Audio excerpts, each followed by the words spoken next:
Hi అండి, అందరికీ నమస్కారం అండి. ఫ్రెండ్స్, మనకి ఇప్పుడిప్పుడే మరొక బ్రేకింగ్ న్యూస్ అప్డేట్ అయితే రావడం జరిగిందండి. అది కూడా ఆధార్ రేషన్ కార్డు అనుసంధానం గడువు పెంపు అంటూ మనకు లేటెస్ట్ న్యూస్ వచ్చిందండి. అయితే ఇందుకు సంబంధించిన పూర్తి వివరాలు అయితే తెలుసుకుందామండి.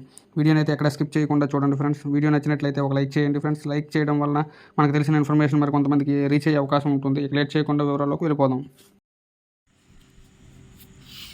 ఆధార్ రేషన్ కార్డును లింక్ చేయని వారికి కేంద్రం మరో అవకాశం కల్పించింది. దీనికి సంబంధించిన గడువును పొడిగిస్తున్నట్లు కేంద్రం ప్రకటించింది.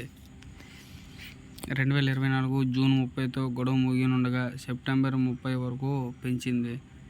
రేషన్ కార్డులు దుర్వినియోగం అవుతున్న నేపథ్యంలో అవకతవకలను అడ్డుకోవడానికి ఆధార్ రేషన్ కార్డును లింక్ చేయాలని కేంద్రం గతంలో ఆదేశించింది. ఇప్పటికే చాలామంది ఆధార్ అనుసంధానం పూర్తి చేశారు. ఆధార్ రేషన్ కార్డు అనుసంధానం వల్ల అర్హులైన వారందరికీ ఆహార ధాన్యాలు అందడంతో పాటు నకిలీ రేషన్ కార్డు తగ్గే అవకాశం ఉంటుంది. ఇప్పటికీ ఆధార్ రేషన్ కార్డు అనుసంధానం చేయని వారు ఈ ప్రక్రియ పూర్తి చేయాల్సి ఉంటుంది.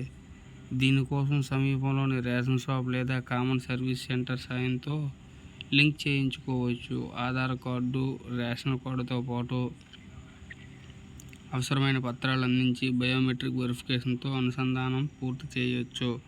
ఆన్లైన్ పోర్టల్ ద్వారా అనుసంధానం చేసే సదుపాయం కూడా ఉంది. ఇందుకోసం రాష్ట్ర పబ్లిక్ డిస్ట్రిబ్యూషన్ సిస్టమ్ పోర్టల్లోకి వెళ్ళి link Aadhaar with the active ration card ఆప్షన్ను ఎంచుకోండి. రేషన్ కార్డ్ ఆధార్ కార్డ్ నెంబర్ను రిజిస్టర్డ్ మొబైల్ నెంబర్ను ఎంటర్ చేసి సబ్మిట్ చేయండి. ఆ తర్వాత మీ మొబైల్ ఫోన్కి వచ్చే ఓటీపీని ఎంటర్ చేయడంతో ఆధార్ అనుసంధానం పూర్తవుతుంది.